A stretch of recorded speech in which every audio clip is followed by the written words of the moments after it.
ஒவ்வொரு நாள் விடியும் போதும் கயலுக்கு புதிய போராட்டம் தான். அதிகாலையிலேயே எழுந்து சந்தைக்கு போய் காய்கறிகளை வாங்கி அங்கிருந்து பஸ் ஏறி வியாபாரம் செய்யற இடத்துக்கு போறது, மறுபடியும் 2 பேருந்துகள் ஏறி நகரத்தோட ஓரத்துல உள்ள தன்னோட வீட்டுக்கு போறாங்க.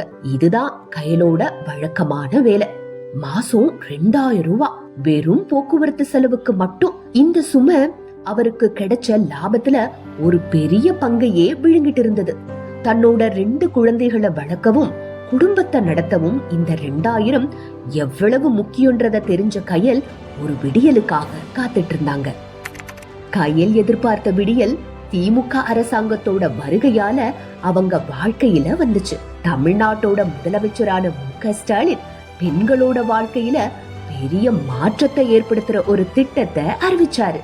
தமிழ்நாடு முழுக்க இருக்கிற அரசு பேருந்துகள்ல பெண்கள், மாற்றுத்திறனாளிகள், திருநங்கைகள் இலவசமா பயணிக்கலாம்னு வெளியான திட்டம் பெண்களோட தன்னம்பிக்கையையும் பொருளாதாரத்தையும் அடுத்த கட்டத்துக்கே எடுத்துட்டு போச்சு. மத்த நாட்களை விட இன்னைக்கு ரொம்ப மகிழ்ச்சியா கயல் பஸ் ஸ்டாப்ல நிக்கிறாங்க. கயல் மட்டுமில்ல, கூட நிக்கிற பெண்கள் கிட்டையும் ஒரு புது நம்பிக்கை தெரியுது. இதுக்கெல்லாம் ஒரே காரணம் இதோ இந்த பிங்க் பஸ்ஸும் இதை ஏற்படுத்தி தந்த முதலமைச்சர் மு.க.ஸ்டாலினும் தான். இந்த 2000 ரூபாய் இப்போ கயலோட சேவிங்ஸ். குழந்தைகளோட கல்விக்காகவும் வீட்டு தேவைகளுக்காகவும் 2000 உதவியா இருக்கு.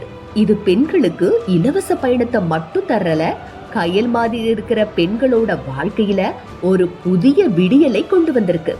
தன்னம்பிக்கையும் விதைச்சு பெண்களும் சமுதாயத்துல மரியாதையா வாழ்றதுக்கான பாதைய ஏற்படுத்தி கொடுத்திருக்கு. பெண்களோட முன்னேற்றம் நாட்டோட முன்னேற்றம்ன்றத புரிஞ்ச தலைவரால தான் விடியல் பயணம் மாதிரியான திட்டங்களை உருவாக்க முடியும். அவர்தான் நம்ம முதலமைச்சர் முத்துவேல் கருணாநிதி ஸ்டாலின். மகளிர் வாழ்க்கையில் இனி அவர்கள் பெறப்போகிற அனைத்து விடியலுக்குமான தொடக்க பயணமாக இது தொடரும்.